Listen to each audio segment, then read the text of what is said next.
नमस्कार मित्रांनो, E20 petrol म्हणजे ज्या पेट्रोलमध्ये 80% शुद्ध पेट्रोल आणि 20% इथेनॉल मिळालेलं असतं.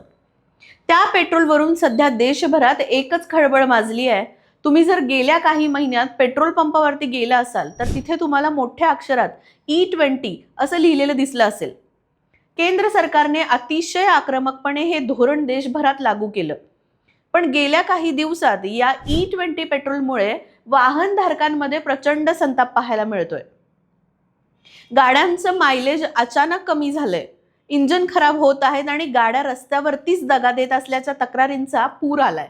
हा वाद आता थेट देशाच्या सर्वोच्च न्यायालयात म्हणजेच सुप्रीम कोर्टात पोहोचलाय आणि तिथे केंद्र सरकारने जे विधान केलंय त्याने या वादात तेल ओतण्याचं काम केलंय. सरकारने कोर्टात म्हटलंय की E20 पेट्रोलचे हे धोरण सध्या फक्त एक एक्सपेरिमेंट म्हणजेच प्रयोग आहे. या विधानामुळे आता नवीन राजकीय आणि समाजकीय वाद पेटलाय. सामान्य जनतेच्या पैशावर आणि त्यांच्या गाड्यांवर सरकार असे प्रयोग कसं काय करू शकतं असा संतप्त सवाल आता विचारला जातोय. आजच्या या व्हिडिओमध्ये आपण याच विषयाचा संपूर्ण लेखाजोखा अगदी सविस्तरपणे समजून घेणार आहोत. नमस्कार, मी अस्मिता आणि आपण बघत आहोत अनफिल्टर्ड महाराष्ट्र. हा वाद नेमका सुरू कुठून झाला आणि कोर्टात काय घडलं इथून आपण सुरुवात करूया. सरकारने जेव्हा पेट्रोलमध्ये इथेनॉलचे प्रमाण थेट 20% वाढवण्याचा निर्णय घेतला तेव्हा ऑटोमोबाईल क्षेत्रातील तज्ज्ञांनी आणि काही जागरूक नागरिकांनी याला विरोध केला होता. कारण जुन्या गाड्यांचे इंजन ह्या 20% इथेनॉल मिश्रित इंधनासाठी तयार केलेले नव्हते. यामुळे लोकांच्या गाड्यांचे नुकसान होऊ लागले आणि अखेर हा मुद्दा कायदेशीर लढाईत बदलला. सुप्रीम कोर्टात जेव्हा ह्या संदर्भात याचिका दाखल झाली तेव्हा सर्वांना वाटलं होतं की सरकार आपल्या या धोरणाची पाठराखण करेल, त्याचे फायदे सांगेल. पण सरकारने तिथे जी भूमिका घेतली ती धक्कादायक होती. सरकारी वकिलांनी कोर्टाला सांगितले की आम्ही थेट अंतिम निर्णय घेतलेला नाही, तर हे सध्या प्रायोगिक तत्वावरती सुरू आहे. याचे नेमके काय परिणाम होतात हे पाहत आहोत आणि याचे अंतिम निष्कर्ष पुढच्या वर्षापर्यंत समोर येतील. आता विचार करा, जे पेट्रोल देशातल्या करोडो गाड्यांमध्ये रोज टाकलं जातंय त्याला सरकार अचानक प्रयोग कसं म्हणू शकतं? या एका विधानामुळे वाहन उद्योग क्षेत्रात आणि सर्वसामान्य जनतेमध्ये गोंधळाचे वातावरण निर्माण झाले. आता आपण समजून घेऊया की सरकारने ही E20 पॉलिसी आणलीच कशासाठी होती आणि त्याचे मूळ उद्दिष्ट काय होते. भारताला आपल्या गरजेचं तब्बल 85% कच्चं तेल हे परदेशातून आयात करावं लागतं. यासाठी देशाचा अब्जावधी डॉलर्सचा पैसा बाहेर जातो. पण प्रचंड खर्च कमी करण्यासाठी आणि देशाची अर्थव्यवस्था मजबूत करण्यासाठी सरकारने इथेनॉल मिश्रणाचा पर्याय निवडला. इथेनॉल हे प्रामुख्याने उसाच्या रसापासून, मळीपासून किंवा खराब झालेल्या अन्नधान्यापासून बनवले जाते. हे भारतातच मोठ्या प्रमाणावरती तयार होऊ शकते. पेट्रोलमध्ये 20% इथेनॉल मिसळल्यास देशाचे हजारो कोटी रुपये वाचतील आणि आपल्या शेतकऱ्यांनाही त्याचा थेट फायदा होईल असा सरकारचा गणिती अंदाज होता. याशिवाय इथेनॉलमुळे प्रदूषण कमी होते असाही एक दावा केला गेला. पर्यावरणपूरक इंधन आणि आत्मनिर्भर भारत या दोन मोठ्या संकल्पनांच्या आधारे सरकारने अतिशय वेगाने नियोजित वेळेच्या आधीच हे धोरण देशभरात राबवण्यास सुरुवात केली. पण कागदावर अतिशय सुंदर दिसणारी ही योजना प्रत्यक्षात जमिनीवर उतरली तेव्हा तिचे भयंकर दुष्परिणाम समोर येऊ लागले. प्रत्यक्षात वाहन चालकांना कोणत्या समस्यांचा सामना करावा लागतोय हे पाहणे महत्त्वाचे आहे. सगळ्यात पहिली आणि मोठी तक्रार म्हणजे मायलेज कमी होण्याची. इथेनॉलची ऊर्जा घनता म्हणजेच एनर्जी डेन्सिटी ही शुद्ध पेट्रोलच्या तुलनेत कमी असते. याचा साधा अर्थ असा की 1 लिटर इथेनॉल जळल्यावरती जेवढी ऊर्जा मिळते त्यापेक्षा जास्त ऊर्जा 1 लिटर शुद्ध पेट्रोल मधून मिळते. जेव्हा तुम्ही पेट्रोलमध्ये 20% इथेनॉल मिसळता तेव्हा त्या इंधनाची कार्यक्षमता साधारण 6 ते 7% कमी होते. परिणामी गाड्यांचे मायलेज घटले आहे. म्हणजेच सर्वसामान्य नागरिकांना पूर्वी जितक्या पेट्रोलमध्ये जितका प्रवास करता येत होतं आता त्यासाठी जास्त पेट्रोल जाळावे लागत आहे. दुसरीकडे पेट्रोलचे दर कमी झालेले नाहीत. लोकांना महागड्या दरानेच E20 पेट्रोल खरेदी करावं लागतंय आणि वरून मायलेजही कमी मिळतंय. त्यामुळे खिशातून दुहेरी फटका बसत असल्याची भावना सर्वसामान्यांमध्ये निर्माण झाली आहे. मायलेज कमी होणं हा तर फक्त एक आर्थिक फटका झाला, पण याहून गंभीर समस्या आहे ती गाड्यांच्या इंजिनची. इथेनॉल हे रासायनिकदृष्ट्या हायग्रोस्कोपिक स्वरूपाचे असते.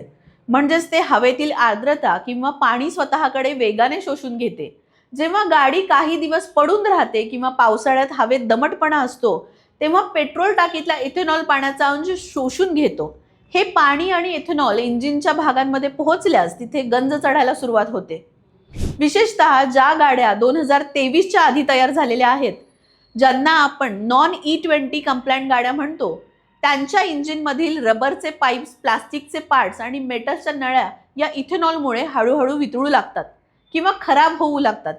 यामुळे गाड्या अचानक रस्त्यात बंद पडणे, इंजिनमधून विचित्र आवाज येणे किंवा इंजिन पूर्णपणे सीज होणे अशा घटनांमध्ये मोठी वाढ झाली आहे.